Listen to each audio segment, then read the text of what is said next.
The piano was silent when I first heard it. I know that sounds impossible, hearing silence. But in Dante Rossi's mansion, silence wasn't emptiness. It was a warning, a held breath. The kind that comes before something breaks. His daughter sat alone in that music room every single day, running her fingers over keys she couldn't see, waiting for sound that never came. And me? I was just the maid who couldn't mind her own business. But when she whispered, "Does music have a color?" everything I thought I knew about survival shattered. Because teaching a blind girl to play the piano in a mafia boss's house, that's not kindness. That's a death wish. 3 weeks earlier, I was Angela Reed's 24, broke, and one overdue rent notice away from becoming a subway ghost story. My apartment smelled like instant ramen and regret. My bank account had $17, and the audacity to charge me a maintenance fee. My phone? Cracked screen, dead battery, and 12 missed calls from my landlord, who definitely wasn't calling to wish me happy birthday. I was scrolling through job listings on a library computer when I saw it. Live-in domestic position, confidential household, discretion required, compensation, $8,000 divided by month. $8,000. I read it 3 times, checked for typos, looked for the catch. Confidential household. That could mean anything. Celebrities, politicians, weirdos with secret bunkers and too many cats. But $8,000 wasn't a salary, it was a lifeline.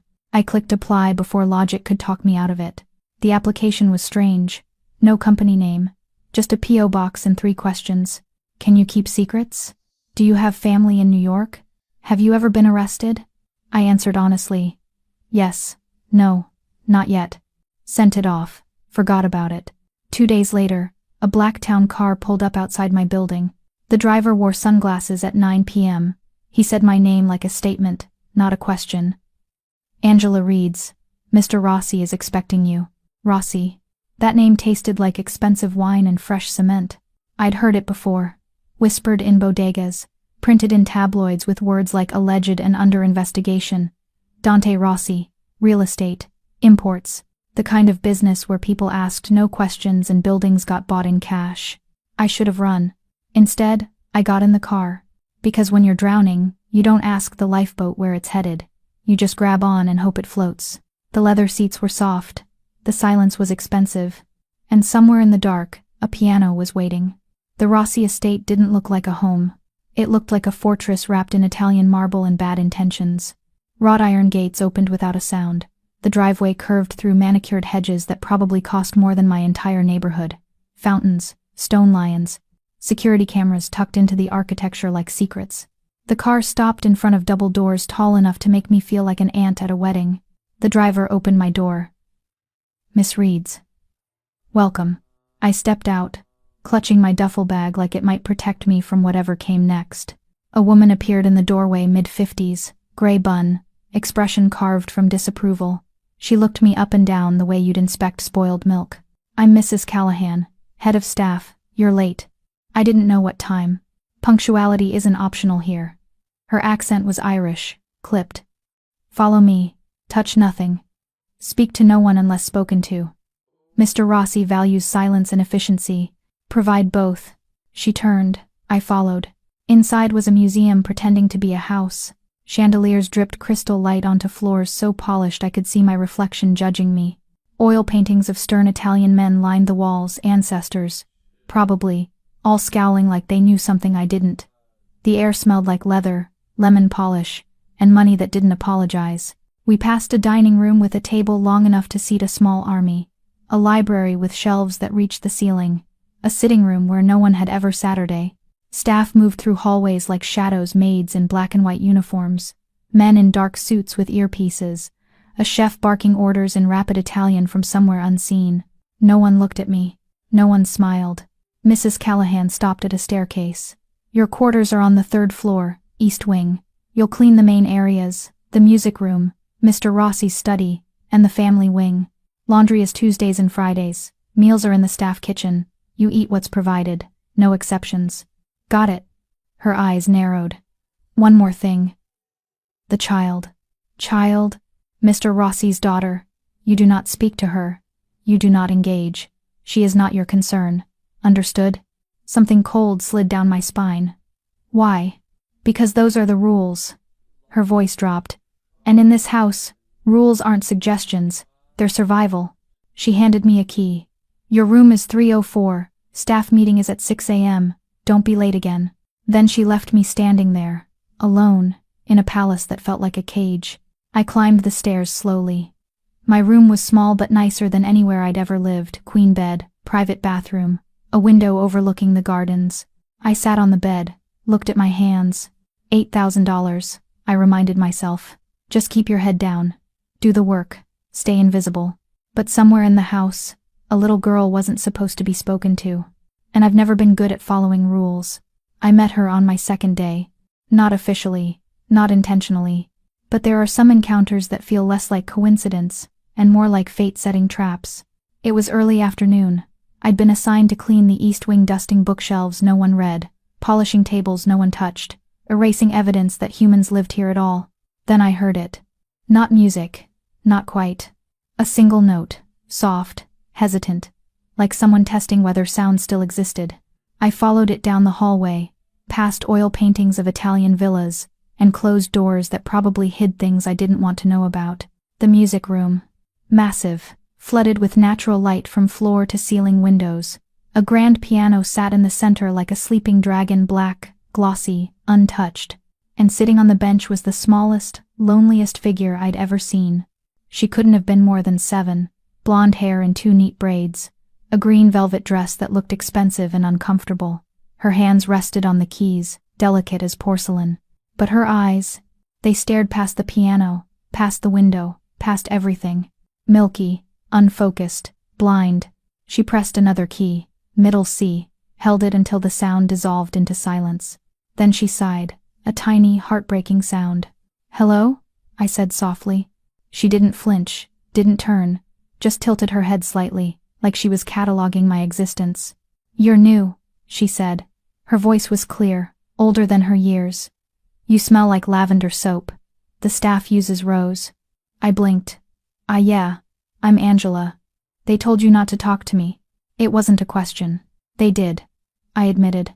"Then why are you?" "Good question, excellent question, the kind that could get me fired or worse." I stepped closer. "Because you looked lonely." She smiled. Small, sad, knowing. "Lonely," she repeated, like tasting the word. "Papa says I have everything I need. Do you? I have this piano." Her fingers brushed the keys again. "But it doesn't talk back." My chest tightened. "What's your name?" "Sophia. Sophia Rossi, Dante's daughter, the ghost in the mansion." "Do you play?" she asked. "I used to." "Why did you stop?" "Because life happened. Because dreams die when rent is due. Because talent doesn't matter when you're invisible." "I forgot how," I said instead. Sophia's smile widened. "That's okay, I never learned."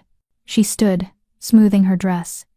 "They'll be looking for me. Goodbye, Angela who smells like lavender." She walked past me, one hand trailing along the wall, navigating the room from memory. At the door, she paused.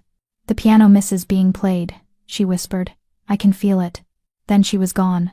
And I stood there, staring at that silent dragon of a piano, wondering what the hell I'd just started.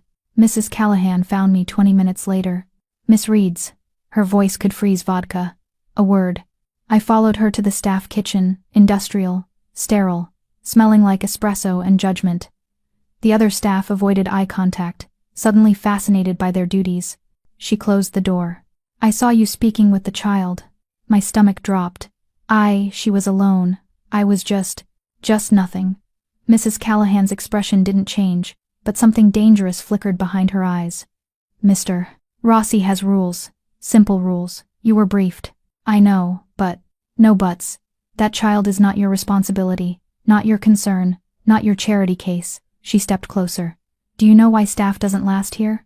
I shook my head. "Because they forget their place. They ask questions. They form attachments." Her voice dropped. "This isn't a normal household, Miss Reed's. Mr. Rossi is a man of specific order. Sophia is delicate, protected. The last thing she needs is confusion from someone who won't be here in 6 months." I wasn't trying to... Intent doesn't matter, results do. She straightened.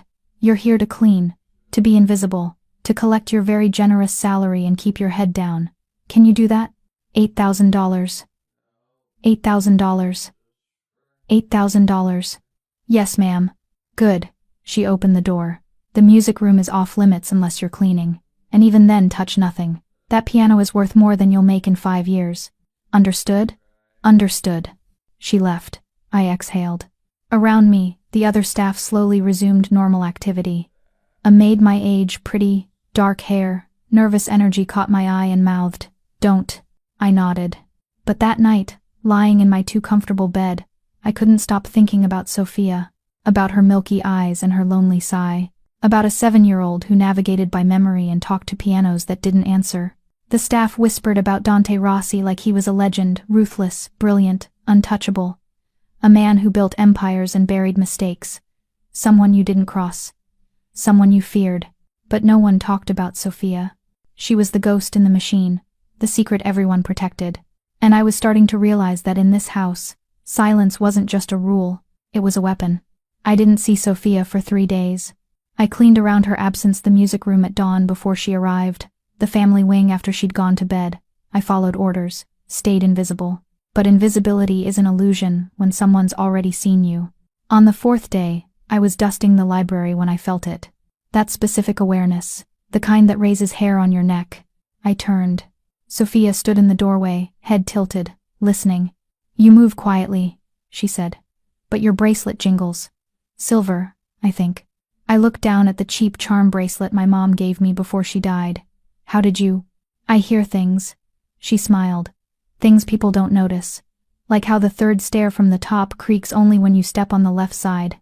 Or how Cook hums opera when he thinks no one's listening. Or how you stop moving whenever you pass the music room." My throat tightened. "I'm just working." "You're listening." She walked in, trailing her fingers along the bookshelf spines. To the silence. "You hate it too." "Sophia, I'm not supposed to."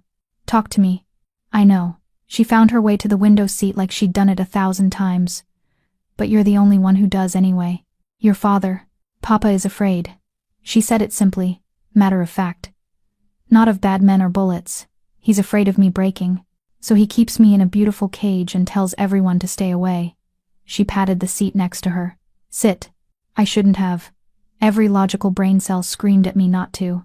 Saturday. "Tell me something," Sophia said. "Something true." "Like what?" "Anything. I'm so tired of lies told kindly." I thought about it. About Mrs. Callahan's warnings. About $8,000. About survival. Then I thought about Sophia's sigh in the music room. "I used to play piano," I said. "At Juilliard. I was good, really good. But my mom got sick, and bills don't care about dreams. So I left. And I haven't touched a piano in 3 years because..." I paused. "Because it hurt too much to remember what I lost." Sophia was quiet. Then, "The piano in the music room hasn't been played in 2 years. Not since Mama died." The air shifted. She was a concert pianist. Sophia continued softly. "Papa had it tuned every month. Even now. Even though it just sits there, silent." She turned toward me, those unseeing eyes somehow looking straight through me. "I think it's lonely too." "Sophia, teach me." "What?" "Teach me to play, please." Her small hand found mine. "I want to hear what music looks like." And just like that, my survival instinct died. It happened on a Tuesday night. The house was asleep, or at least pretending to be. I'd learned that nothing in the Rossi estate truly rested. Security cameras blinked. Guards patrolled. Even the marble seemed to be watching.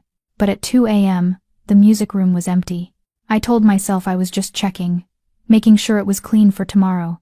Definitely not breaking the most important rule in the house. The piano waited. I'd been around instruments my entire life, but this one was different.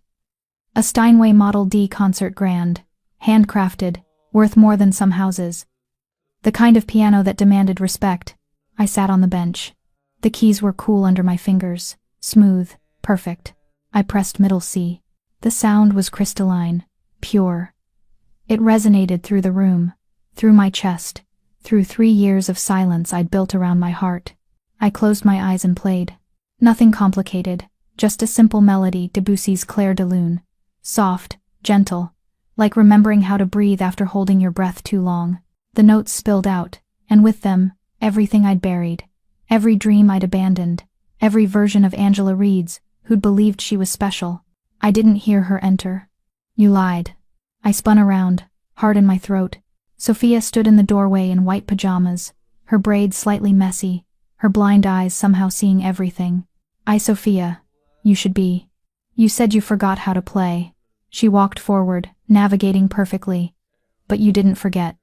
You just stopped wanting to remember. Damn. This kid was terrifying. How did you? I hear everything at night. The house tells me secrets.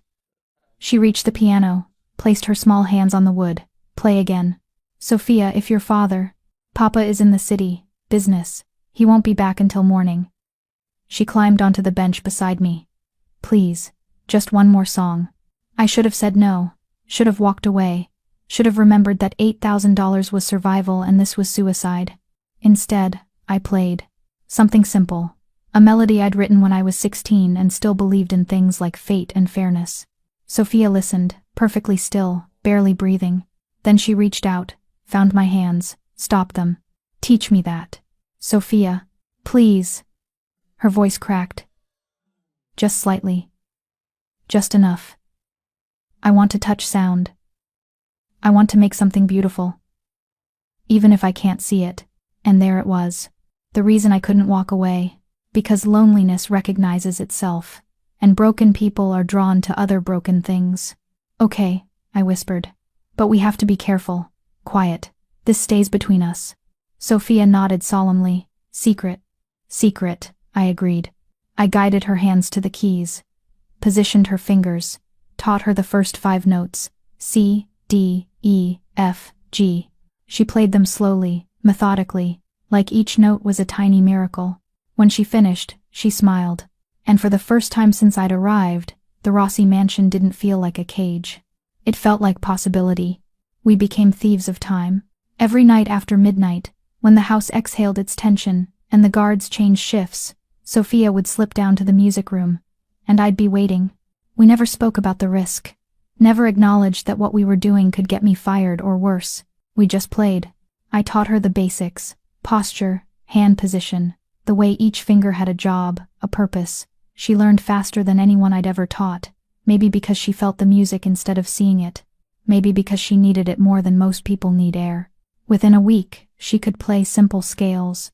Within 2, she'd memorized a children's song. By week 3, she was playing pieces I'd struggled with for months at her age. You're gifted, I told her one night. Or desperate, she replied. Too wise for 7. We laughed. Quietly. The kind of laughter that's mostly exhaled relief. Tell me about music school, she said, resting her hands on the keys. What was it like? I thought about Juilliard. The competition. The egos. The way talent was both currency and weapon. Magical and terrible, I admitted. Like being in love with someone who doesn't love you back. Did you want to be famous? I wanted to matter. Sophia tilted her head. You matter now. Something in my chest cracked.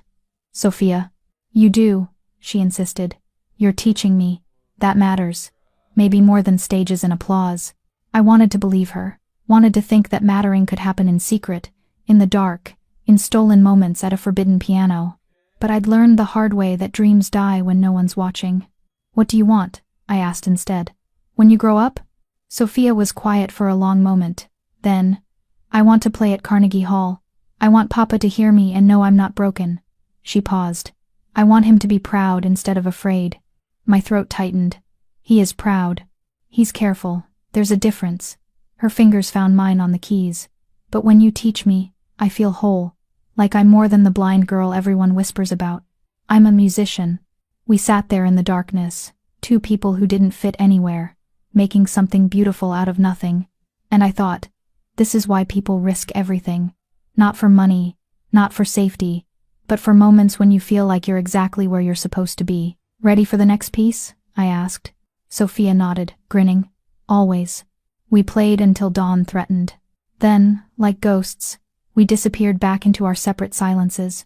But the music stayed between us. A secret. A rebellion. A beginning. We got careless. That's what happens when something forbidden starts feeling like oxygen. You forget it can kill you. It was a Thursday night. Sophia had just mastered the opening of Chopin's Nocturne in E-flat. Major, delicate, haunting, perfect. She was glowing with pride. her fingers dancing across keys like she'd been doing this her whole life. Again, I said, smiling. But this time, let the emotion lead. Don't think. Just feel. She nodded, repositioning her hands. That's when the door opened. Not slowly, not tentatively. It opened like a verdict. Dante Rossi stepped into the music room, and the temperature dropped 20 degrees. I'd seen him before, glimpses in hallways, shadows in doorways, the back of his head in his study. But I'd never been in the same room with him, never felt the full weight of his presence. He was tall, 6'2", maybe more. Charcoal suit tailored so precisely it looked weaponized. Dark hair swept back, silver threading the temples. A face that could have been carved from marble, sharp jaw, Roman nose, eyes the color of espresso and old secrets. He looked at the piano, at Sophia's hands frozen on the keys, at me, and I understood why people feared him. Not because he was loud, not because he threatened, because he didn't have to. Papa. Sophia's voice was small but steady. You're home early. Clearly. His voice was smooth, deep, Italian accent curling around each word like smoke. And clearly, the rules in my home have become optional. My heart hammered. Mr. Rossi, I can explain. Can you? He stepped closer. Each footfall echoed. Explain why my daughter is awake at 2 in the morning? Why you're teaching her something explicitly forbidden? Why you've decided your employment is expendable? She wanted to learn. The words tumbled out. She asked me to teach her, and I couldn't. You couldn't follow a simple instruction. He stopped 3 feet away, close enough that I could smell his cologne, bergamot, and danger.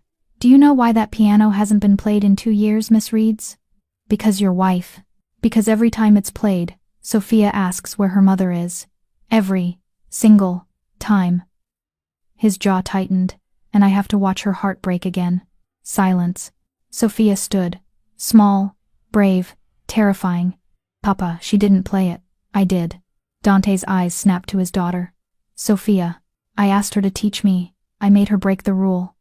Sophia's chin lifted. If you're angry, be angry at me. Angela was just. She was just helping me not be lonely.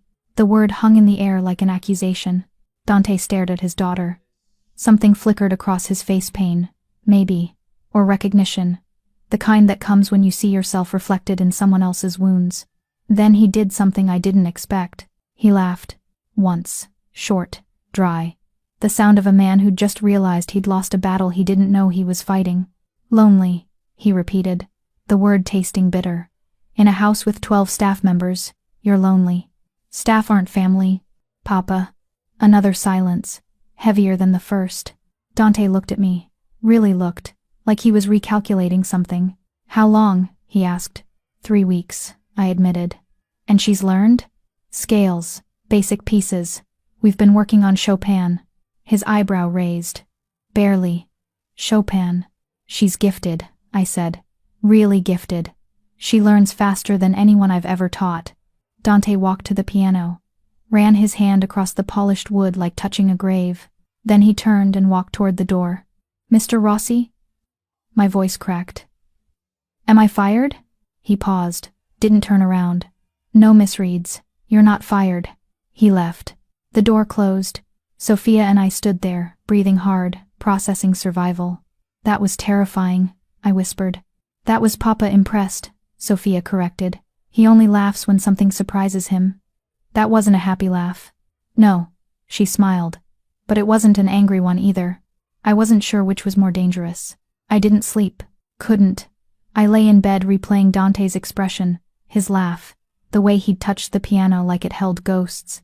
At 6 a.m., Mrs. Callahan knocked. Mr. Rossi requests your presence. His study. Now. My stomach dropped. Is Sophia? The child is fine. Move. I threw on clothes and followed her down hallways that felt longer than yesterday. We stopped at a mahogany door. She knocked twice, then left without a word. Enter, came Dante's voice. His study was exactly what you'd expect. Leather, dark wood, floor-to-ceiling bookshelves, a desk that could double as a negotiating table. He sat behind it, reading something on his laptop, not looking up. Sit. Saturday. He finished whatever he was reading, closed the laptop, looked at me with those espresso eyes that missed nothing. You have formal training. Not a question. Juilliard. 3 years before I had to leave. Why did you leave? My mother had cancer.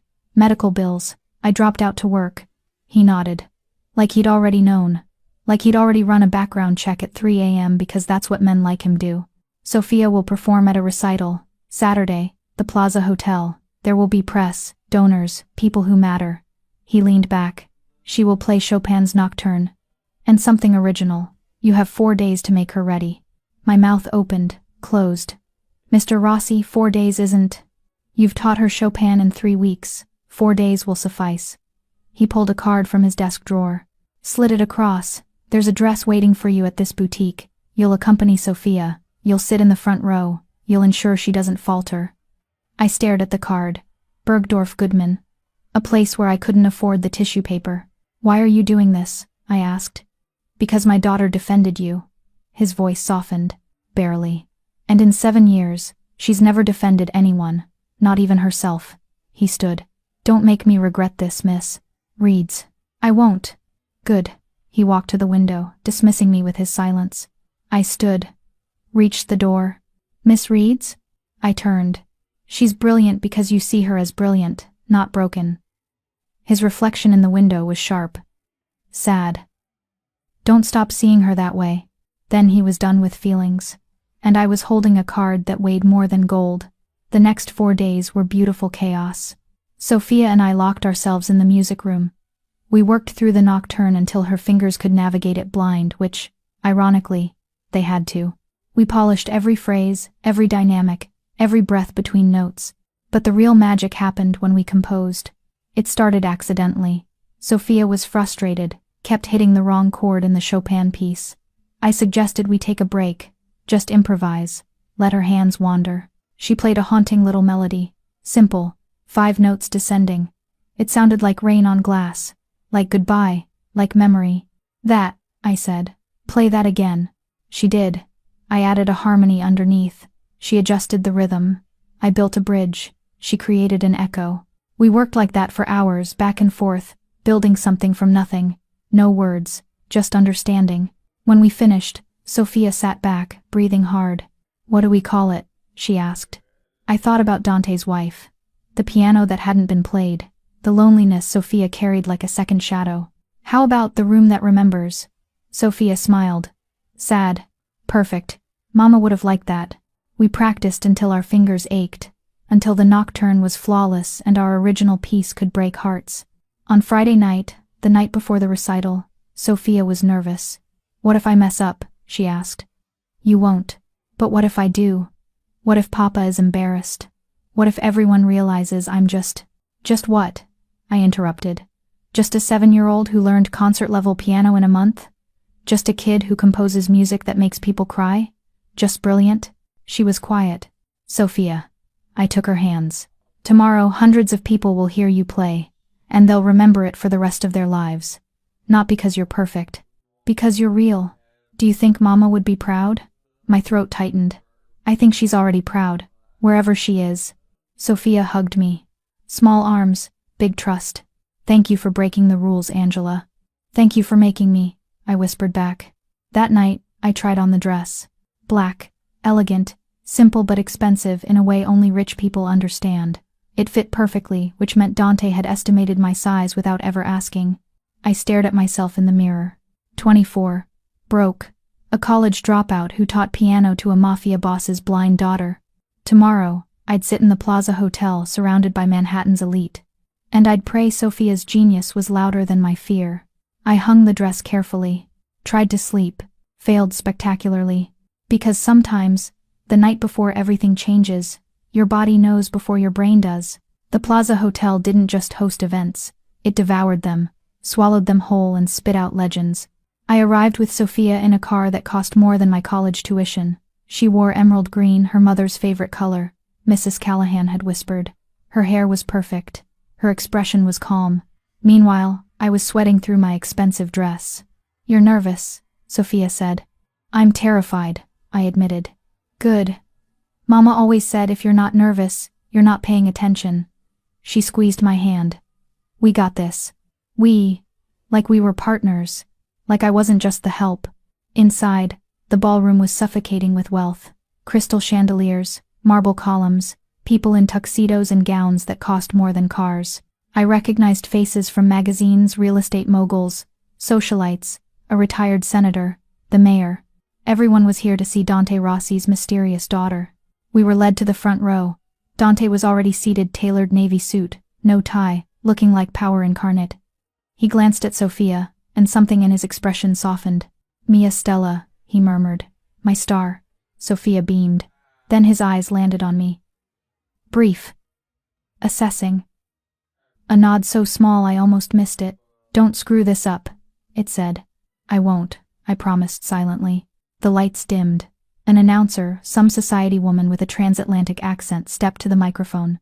"Ladies and gentlemen, we have a very special performance tonight. Miss Sophia Rossi, age 7, will be playing Chopin's Nocturne in E-flat major, followed by an original composition." Polite applause. Sophia stood. I guided her to the piano, positioned her hands, whispered, "Remember, you're not playing for them. You're playing for you." She nodded. I returned to my seat. The ballroom held its breath. Sophia's fingers touched the keys. And then, magic. The nocturne flowed from her like water, like memory, like something ancient and knowing. She didn't just play the notes, she understood them. Every phrase had weight, every silence had meaning. People leaned forward, phones were lowered, even the waiters stopped moving. She was hypnotic. When the nocturne ended, there was a pause, that sacred moment between art and applause, and then the room erupted. But Sophia wasn't done. She waited for silence. Then she began, the room that remembers. Our peace, our rebellion, our secret. It started softly, that 5-note descending melody, haunting, aching. Then the harmony built underneath, complex, layered, older than a 7-year-old should be able to create. It sounded like longing. Like a conversation between two people who loved each other but lived in different worlds. Like a mother and daughter separated by something neither could control. I glanced at Dante. His jaw was tight. His hands gripped the armrests. His eyes, those ruthless, calculating eyes, were wet. Not crying, but close. Around us, women dabbed their eyes with handkerchiefs. Men cleared their throats. The mayor's wife was openly sobbing. Sophia played the final notes. Let them dissolve into silence. Then she stood and curtsied. The applause was thunder. People rose to their feet, a standing ovation that shook the chandeliers. Shouts of "Brava!" echoed. Cameras flashed. Sophia stood there, blind eyes shining, absorbing the sound like sunlight. I looked at Dante again. He was standing, clapping, smiling, actually smiling. It transformed his face, made him look younger, human, like the man he might have been before. Life hardened him into marble. Sophia turned her head, listening for him. "Papa," she called over the applause. "I'm here, Stella, I'm here. Did I do good?" His voice cracked, just slightly. "You were perfect." And I watched a 7-year-old blind girl crack open her father's chest and remind him what love looked like. Later, in the car ride home, Sophia leaned against me. "He was proud," she whispered. I heard it. "What did it sound like?" I asked. She smiled. "Like coming home." The house felt different after the recital. Lighter. Like someone had opened windows in rooms that hadn't breathed in years. Staff treated Sophia differently, less like fragile china, more like a person. Mrs. Callahan actually smiled at breakfast. The guards nodded respectfully when Sophia passed. And Dante? He started having dinner with her. Not every night. His world didn't allow consistency. But 3, 4 times a week, he'd appear in the dining room at 7, sit across from Sophia, and they'd eat together. Sometimes they talked, sometimes they just existed in the same space. It was progress. Small, significant. "He's different now," Sophia told me one afternoon during our lesson. Different how? Before, when he looked at me, I felt him remembering what I couldn't do. Now. She paused, searching for words. "Now he sees what I can." My chest tightened. "That's because you showed him." "We showed him," she corrected. "You made him see me differently." I didn't know what to say to that. That night, I was in the kitchen getting tea when Dante appeared. He rarely came to the staff areas. His presence felt disruptive. Wrong. Like a wolf in a henhouse. Misreads. "Mr. Rossi." I set down my mug. "Is something wrong? Is Sophia?" "Sophia is fine. Asleep." He poured himself coffee. Black. Strong. I wanted to thank you. I blinked. For what? For seeing what I was too afraid to see. He took a sip. For 3 years after my wife died, I wrapped Sophia in protection. I told myself I was keeping her safe. But really, I was keeping her small, manageable, less painful to lose. The vulnerability in his voice was jarring. She's exceptional, I said quietly. She is, and she needed someone to believe that. He looked at me, really looked. You gave her more than piano lessons. You gave her possibility. She gave herself possibility. I just didn't get in the way. A ghost of a smile. Humility doesn't suit you, Miss Reeds. You changed my daughter's life. Own it. He left his coffee on the counter and walked away. And I stood there, holding my tea, realizing that in this house of secrets and silence, something fundamental had shifted. Dante Rossi had thanked me, which meant I mattered. Which meant I was in far more danger than I'd ever imagined. I found it 3 days later, folded precisely, placed under my pillow like a confession someone couldn't say aloud. No envelope, no name, just thick paper, expensive, the kind Dante would use. I unfolded it with shaking hands. Miss Reeds, what you've done for Sophia is beyond gratitude. But you must understand something. In my world, happiness is a liability. Love is a weapon. And my daughter's joy makes her visible. The recital was a mistake. Not because she wasn't brilliant, she was, but because now people know what she can do. They know she's not the helpless child they thought she was. They know she matters to me. 3 years ago, Sophia could see. She had her mother's eyes green, bright, full of life. Then my enemies decided to send a message. They took her. For 48 hours, I didn't know if she was alive. When I found her, she was unharmed physically. But her eyes, they'd poisoned her. Something slow, irreversible. Medical art, the doctors called it. Strategic cruelty. She hasn't seen since. The men responsible are dead. I made sure of that. But the organization behind them isn't. They're patient. Watching. Waiting for another opportunity to hurt me through her. You've made her strong, confident, visible. That strength will draw their attention. For her safety, you should leave.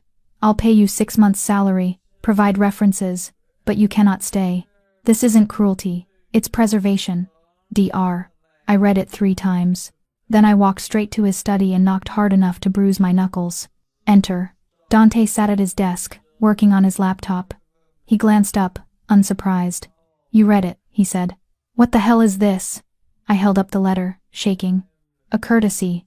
Most people I dismiss don't get explanations. You're firing me because Sophia's good at piano? Because she performed at a recital you demanded she play at? His jaw tightened. I'm protecting her. By taking away the one person who makes her feel normal? I stepped closer. She was poisoned, blinded by your enemies, and your solution is to isolate her again? My solution is to keep her alive. His voice cracked. You don't understand this world, Miss Reeds. In my life, everything I love becomes a target. My wife is dead. My daughter is blind. I will not. He stopped, breathed, controlled himself. I will not let them take her completely. So you'll do it yourself? I threw the letter on his desk. You'll take away her music, her teacher, her friend? You'll lock her back in that beautiful cage and call it love? It is love. It's fear, I countered. And Sophia deserves better than a father too scared to let her live. Silence. Dante stared at me like I'd slapped him. Get out, he said quietly. Gladly. I turned and walked away, heart hammering, knowing I'd just ended my employment. But I'd meant every word. I started packing that night. Threw clothes into my duffel, tried not to cry, failed. Sophia appeared in my doorway at midnight. You're leaving. Not a question. She always knew. Your father thinks it's best, I said, not looking at her. Papa is scared. He's trying to protect you. He's trying to control me. She walked in, sat on my bed. After Mama died, he stopped letting me do anything. No school, no friends, no life. Just walls and whispers and people treating me like I'm made of glass. Her voice hardened. I won't go back to that. Sophia, I heard you arguing with him. You were right. He's choosing fear over me. I sat beside her. It's not that simple. There are people who want to hurt you. Real threats. He's just using them as an excuse. She turned toward me. Angela, before you came, I wanted to disappear.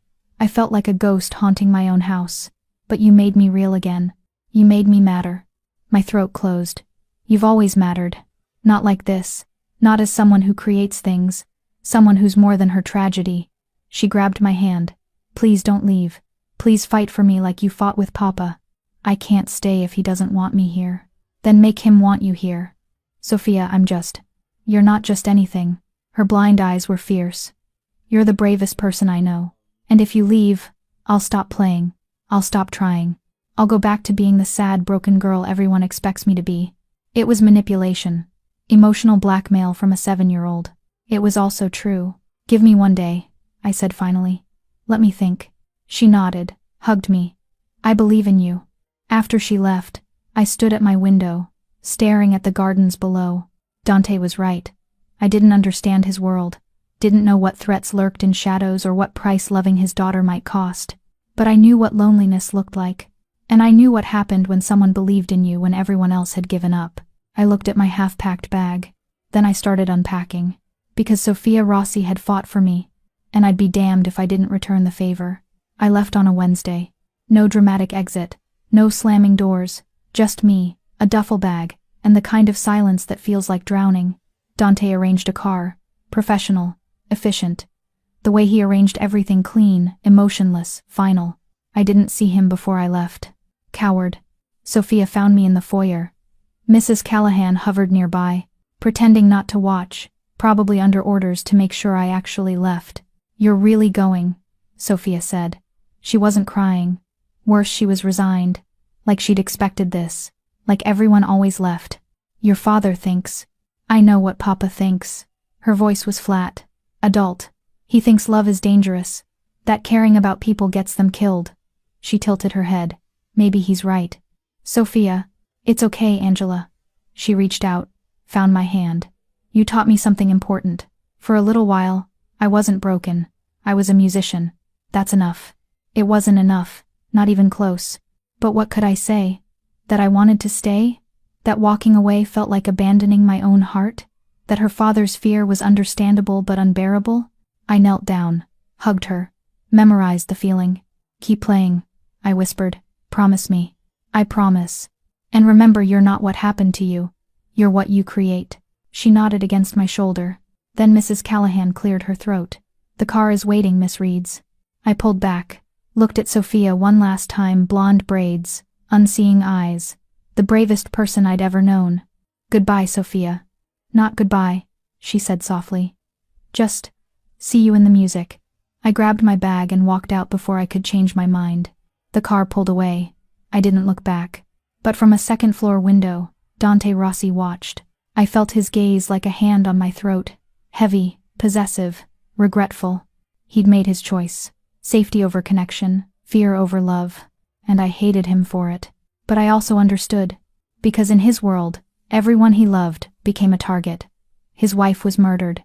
His daughter was blinded. Caring was currency for enemies to spend.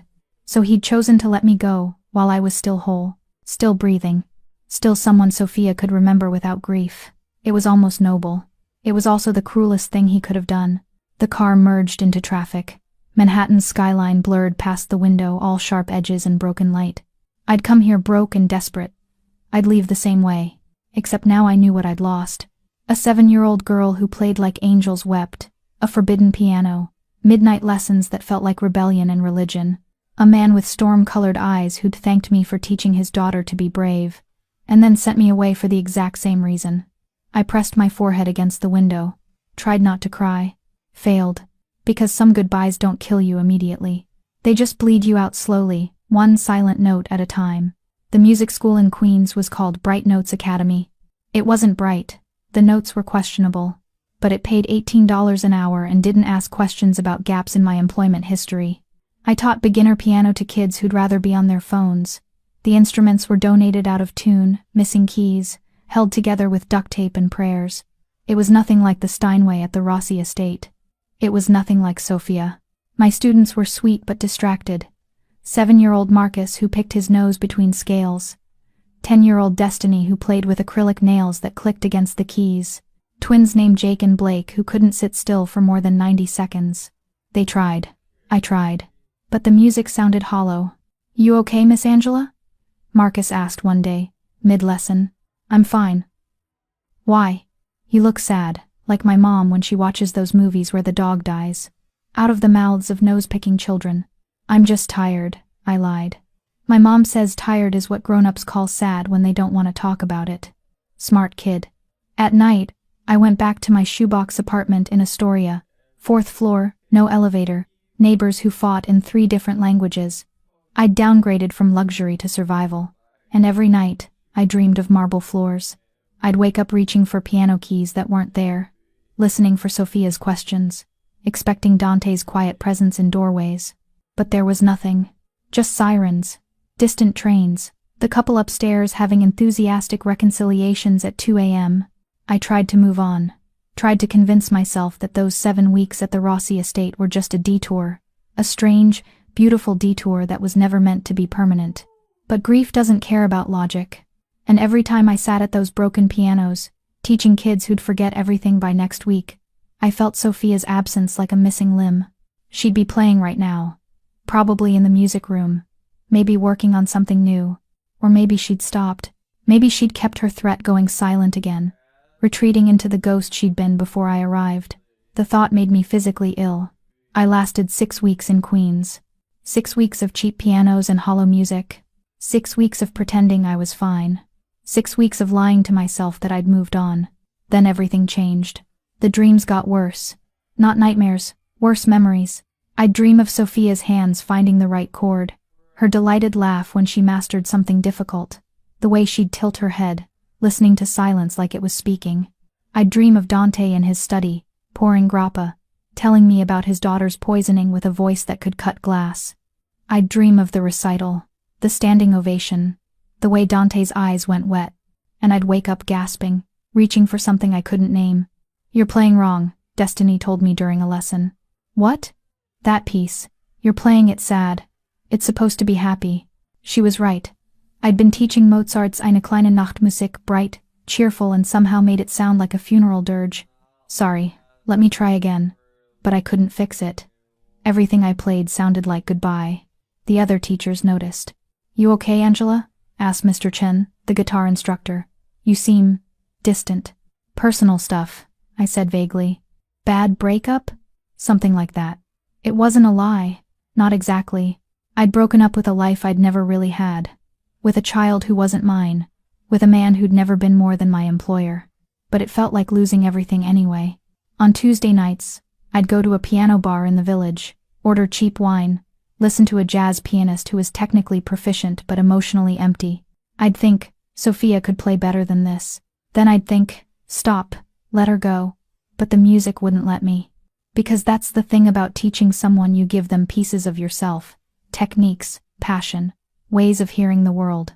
And when they're gone, those pieces don't come back. Sophia had them now. My approach to Chopin, my trick for remembering fingerings, my belief that music was conversation, not performance. She carried parts of me I'd never get back. And somewhere in Manhattan, in a mansion I'd never see again, she was either thriving or silent. I didn't know which possibility scared me more. So I drank my cheap wine, listened to mediocre jazz, pretended I was fine. And every night, the ghost notes followed me home. The sound of a blind girl playing a song we wrote together. The sound of something I'd loved and lost. The sound of my own heart, breaking in C minor. I heard about it from my bodega guy. "You see the news?" Rodriguez asked, ringing up my coffee and depression bagel. "That Rossi guy, the Mafia one, got hit." My blood went cold. "Hit?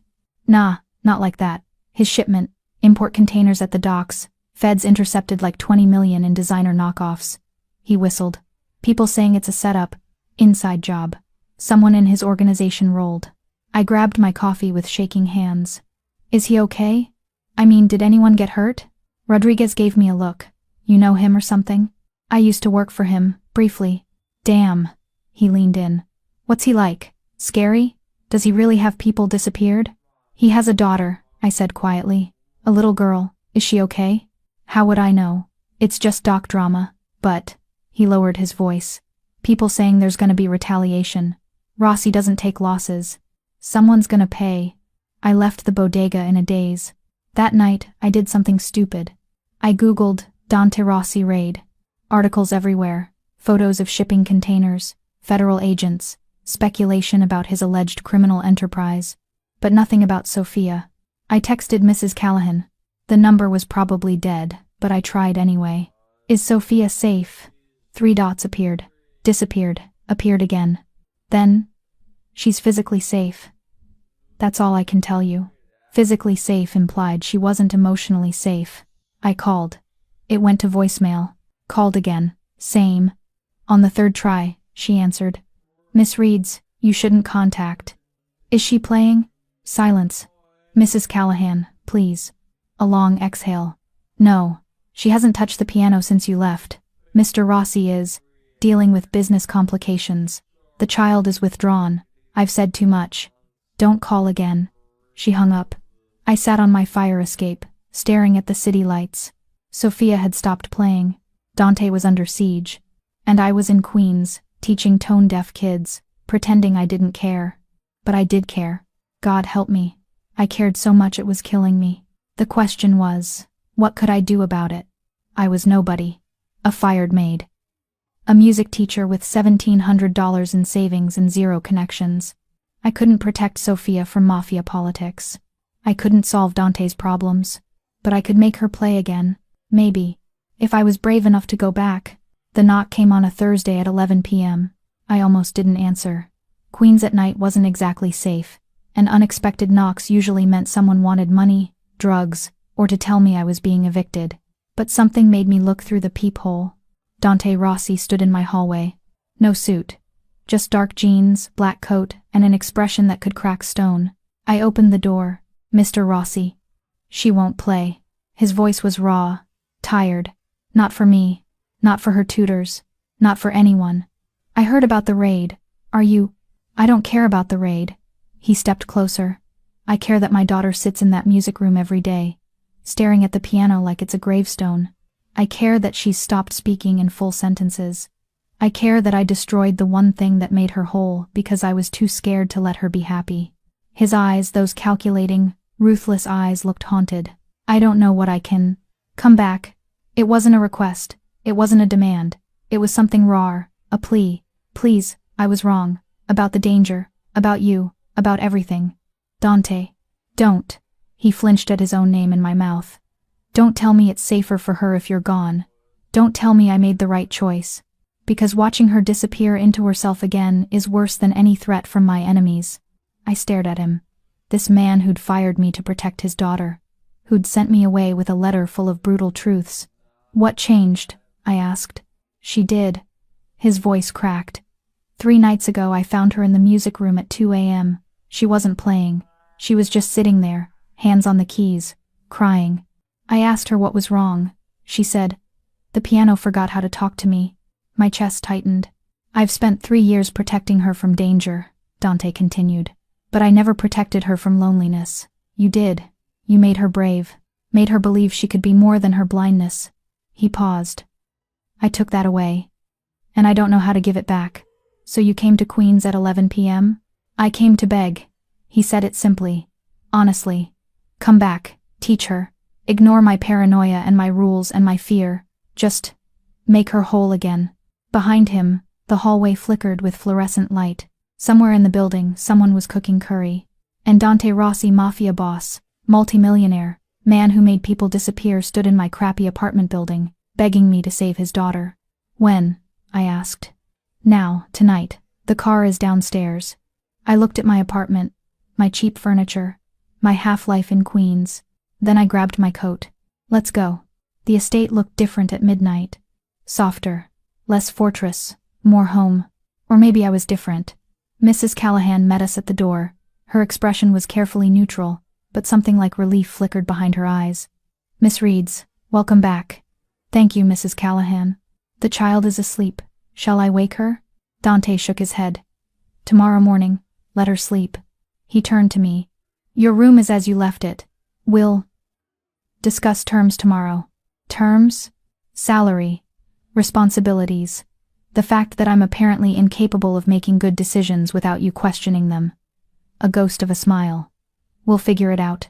Then he did something unexpected. He offered his hand. I took it. His grip was warm, steady. The handshake of equals, not employer and employee. "Thank you," he said quietly. "For coming back. For not giving up on her." I could never give up on Sophia. Something shifted in his expression. "I'm starting to understand that." He released my hand, stepped back, professional distance restored. But the wall between us had cracked, just slightly. I went upstairs. My room was exactly as I'd left it, bed made, window overlooking the gardens, the black dress from the recital hanging in the closet, like they'd known I'd come back, or hoped I would. I sat on the bed, looked at my hands. 6 weeks ago, I'd left this place heartbroken. Now I was back, stronger, clearer, because Sophia needed me, and maybe, just maybe, Dante did too. I lay down, closed my eyes, and for the first time in 6 weeks, I didn't dream of ghost notes. I just slept, peacefully, knowing that tomorrow morning, a 7-year-old girl would wake up and find out that sometimes people come back. That love doesn't always leave. That music remembers. And that even in houses built on secrets and silence, hope can find a way in. Through the cracks, through a broken piano, through a stubborn maid who couldn't walk away. I heard her before I saw her. Running. Small feet on marble, moving fast, too fast for someone who navigated by memory. She didn't care. Angela. Sophia crashed into me at the bottom of the stairs. Arms around my waist, face pressed against my stomach. I knelt down, held her, felt her shake. "You came back," she whispered. "You came back." "I came back. Papa said you would." But I didn't believe him. I thought. She pulled away, tears on her cheeks. "I thought I'd never hear your voice again." "Hey, I'm here. I'm not going anywhere. Promise." I looked up. Dante stood in the hallway, watching. His expression was unreadable, but his eyes, they were grateful. Sad. Hopeful. He nodded once. Permission, blessing, trust. I turned back to Sophia. "I promise." She grabbed my hand. "Come, I need to show you something." She pulled me to the music room, sat at the piano, positioned her hands. "I wrote something while you were gone. It's called Angela's Return." She hesitated. "It's not finished." I couldn't. I didn't know how it was supposed to end. "Play what you have." She did. It was fragmented. Haunting. The melody started in the minor key, sad, searching, then shifted to something brighter. Hopeful but uncertain. It was beautiful. And incomplete. She stopped. "It needs your hands, to show it how to finish." I sat beside her, found the next phrase, added harmony. She echoed it, adjusted, improved. We played together back and forth, completing each other's musical sentences. The song found its ending. Not happy, not sad, just resolved, like coming home after a long journey. When we finished, Sophia smiled, really smiled. "There," she said. "Now it's perfect." And behind us, Dante Rossi stood in the doorway, watching, not with fear, with something that looked dangerously close to hope. 6 months later, Sophia played at Carnegie Hall, not as a novelty, not as Dante Rossi's blind daughter, as a musician, the youngest pianist to ever headline the main stage. The reviews called her transcendent, a prodigy, the future of classical music. I sat in the front row. Beside me, Dante watched his daughter with the kind of pride that hurts. Afterward, reporters swarmed. "Sophia, how does it feel? Who's your teacher? What's next?" Sophia turned toward me, smiled. "My teacher's name is Angela Reeds. She taught me that being blind doesn't make you broken. It just makes you listen harder." The cameras turned, flashed. I tried to disappear. Dante's hand found mine, held it, anchored me. "Don't run," he murmured. "You earned this." So I stayed, and watched Sophia shine. That night, in the car ride home, Sophia fell asleep against my shoulder. Dante looked at us in the rearview mirror. "She smiles now," he said quietly. "Because of you. She smiles because she found her voice." "No." His eyes met mine. "She smiles because you taught her it was safe to be heard." And in that moment, I understood something. Some people come into your life and change it completely. Some jobs become callings. Some students become family. And sometimes the most dangerous thing you can do is the exact thing that saves you. I'd come to the Rossi estate broke and desperate. I'd leave it eventually whole. Because I'd taught a blind girl how to play the piano. And in return, She'd taught me how to see. 3 weeks after my return, winter arrived with teeth. Snow blanketed the estate. The staff lit fireplaces in every room. The mansion transformed into something almost cozy if you ignored the armed guards and the tension that lived in Dante's shoulders. The raid had consequences, whispers in the underworld, rivals circling, allies questioning his strength. But tonight, the house was quiet. Sophia was asleep. The staff had retired. I was heading to my room when I found him. The library. Dante sat in a leather chair by the fireplace, staring at flames like they held answers. A glass of something amber rested in his hand, untouched, forgotten. I should have kept walking. "Can't sleep?" I asked instead. He didn't startle, didn't turn. "Sleep requires peace. I have none. Want company?" "Depends. Will you tell me I'm being paranoid again?" A ghost of a smile touched my lips. "Probably. Then yes, sit." I settled into the chair across from him. The fire crackled between us. Orange light danced across his face, highlighting the exhaustion he tried to hide. "Tell me something," he said after a long silence. "Why did you come back, really?" "For Sophia. That's what you tell yourself." His eyes found mine. "But what's the truth underneath?" I hesitated. "Because the truth was complicated, messy. I came back because walking away felt like dying," I admitted. "Because I'd spent 6 weeks pretending I was fine. But every piano I touched reminded me of what I'd lost. Not just Sophia, the whole thing. The music, the purpose, the feeling that I mattered in a way I'd never mattered before." Dante was quiet. Then, "My mother was a pianist." I blinked. "What? You want to know why that piano matters? Why I couldn't let Sophia touch it?" He took a sip of his drink. "My mother taught me to play when I was 5. Before I understood what my father's business really was. Before I knew that our money came from things that would make most people sick." The fire popped. Sparks danced. "She'd play every morning. Chopin, mostly. She said music was the only honest thing in our house. That as long as she could play, she wasn't drowning." He paused. "Then one day, my father's enemies sent a message. They killed her. In the music room. At the piano." My chest tightened. "Dante." "I was 8. I found her." His voice didn't change. Flat. Controlled. "I haven't played since. And when my wife died, another message. Another punishment for being a Rossi. I couldn't let Sophia near that piano. Because in my mind, pianos meant death. Music meant loss. But Sophia sees music as life, as connection, as the one thing that makes her whole." He looked at me. "You taught her that. You broke the curse I'd put on that instrument." "There was no curse, just grief. They're the same thing." He set down his glass. "Do you know what terrifies me most?" "What?" "That I'm starting to believe hope is possible. That maybe Sophia can be safe and happy. That maybe letting people in doesn't automatically doom them." His eyes held mine. "You're making me believe in things I've spent 20 years killing." The air between us felt charged. Dangerous. "Is that a bad thing?" I asked softly. "I don't know yet." He stood, walked to the window. Snow fell in silent sheets. "But it feels like standing at the edge of a cliff, waiting to see if I'll fall or fly." I joined him at the window. Our reflections overlapped in the glass. "Maybe you don't have to do either," I said. "Maybe you just stand there, and let yourself feel safe for once." Dante turned, looked down at me, close enough that I could see flecks of gold in his dark eyes.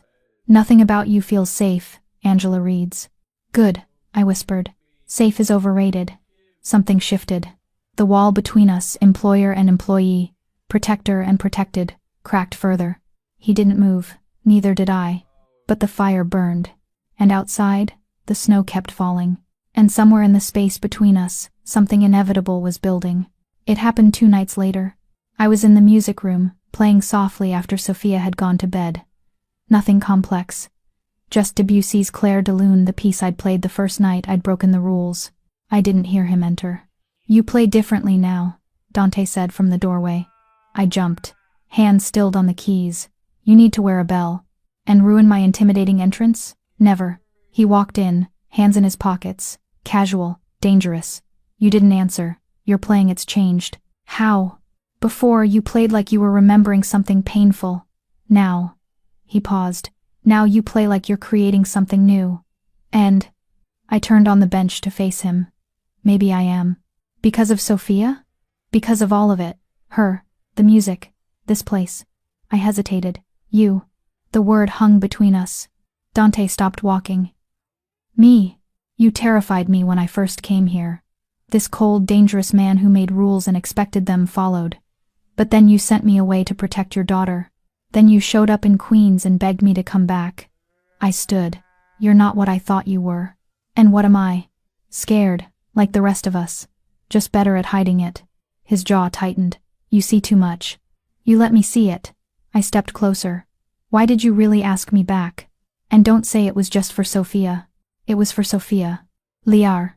His eyes flashed. Careful, Angela. Why? You going to fire me again? I was close now.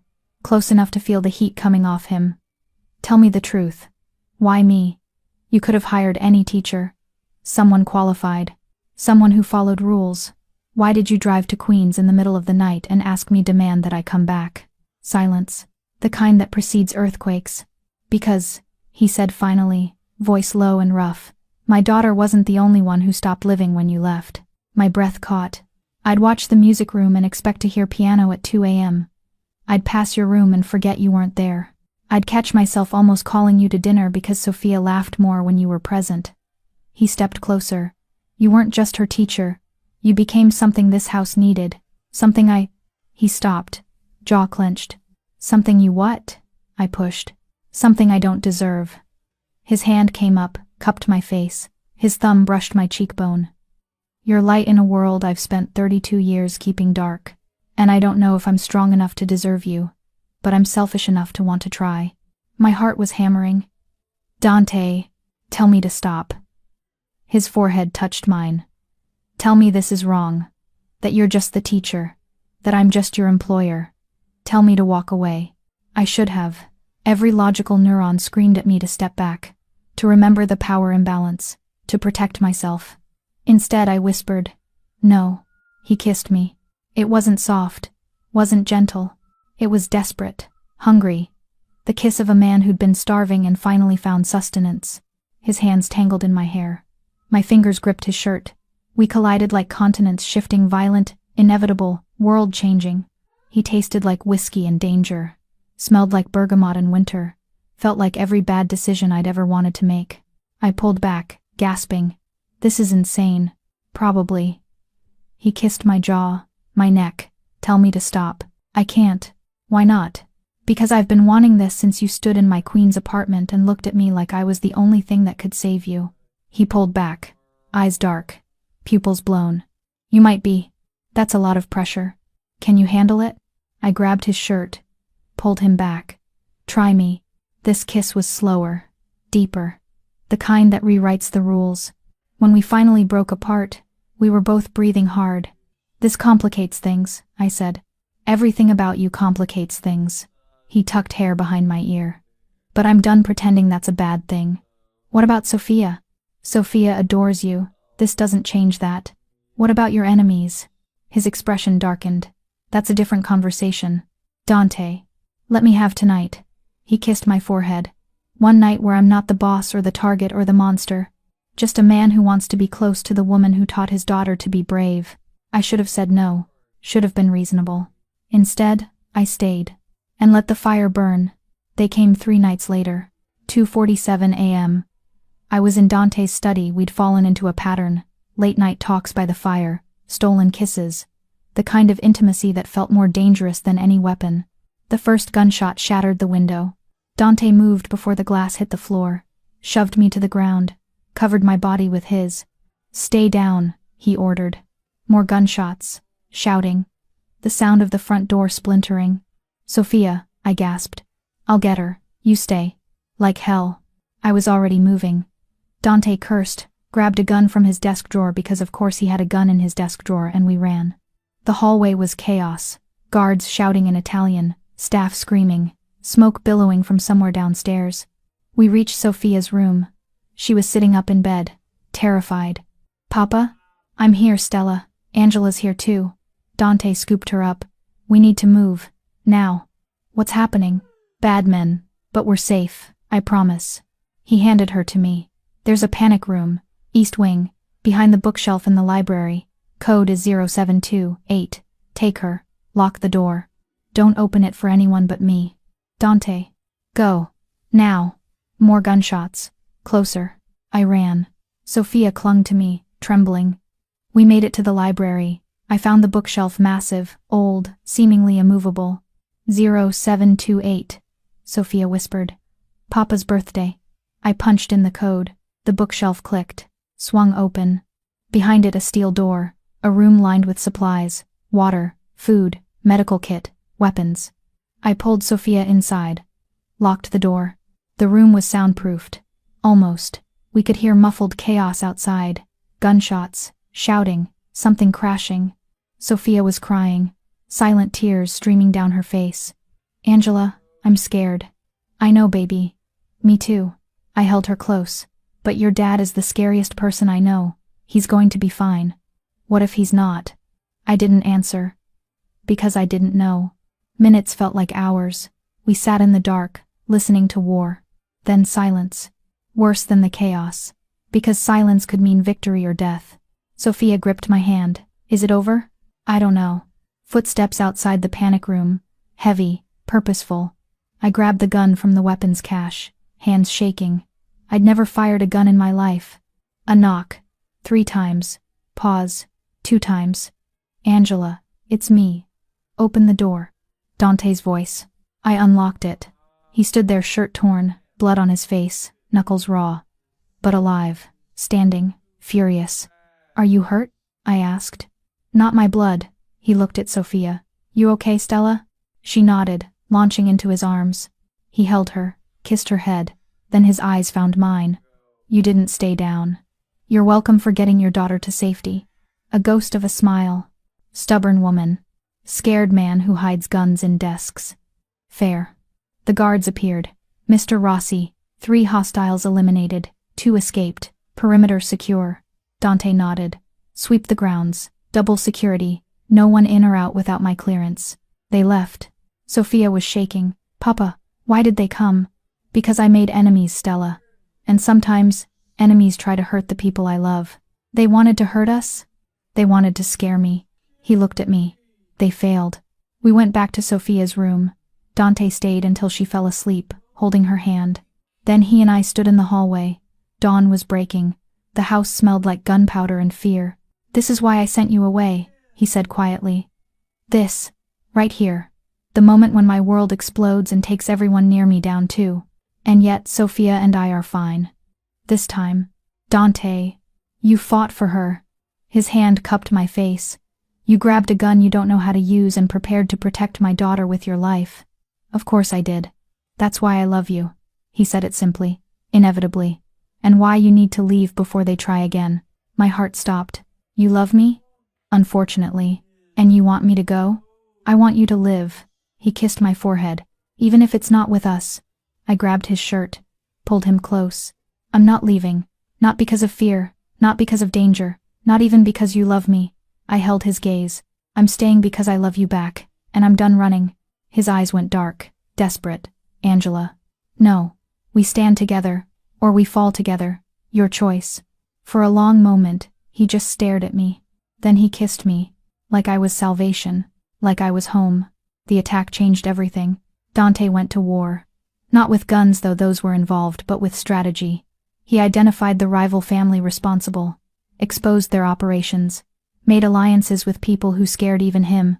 Within 2 weeks, the threat was neutralized. The cost? 3 sleepless nights, 2 near-death experiences, and a reputation that went from dangerous to mythical. But we survived. Sophia, oblivious to most of the violence, focused on piano. She had a competition coming up, a prestigious youth showcase. Will you be there? She asked me one afternoon. Front row, always. And Papa? I hesitated. Dante had been distant since the attack, present physically but absent emotionally, back behind his walls. I'll make sure he's there, I promised. That night, I cornered him in his study. You're avoiding me. I'm protecting you. By shutting me out? By keeping you alive. He didn't look up from his laptop. They targeted the estate because of you, because I made you visible, made you matter. So what? You love me from a distance now? Pretend we're strangers? If it keeps you safe, yes. I walked around his desk, closed his laptop, forced him to look at me. Dante Rossi, you are the smartest, most frustrating man I've ever met. But if you think pushing me away protects me, you're an idiot. His eyes flashed. Angela, I'm not fragile. I'm not a liability. I'm the woman who hid your daughter in a panic room while people shot at us. I'm the woman who's been sneaking into your study every night because I'm terrified you'll disappear into your paranoia. My voice cracked. I'm the woman who loves you, all of you, even the broken parts. Silence. Then, I don't know how to do this. Do what? Love someone without destroying them. Everyone I've ever cared about, my mother, my wife, almost Sophia, they all paid for my choices. How do I love you knowing that could happen again? I cupped his face. You don't know, none of us do. That's what makes it brave. But here's what I know, I'd rather live one dangerous day with you than a lifetime of safe mediocrity without you. His hands covered mine. You're sure?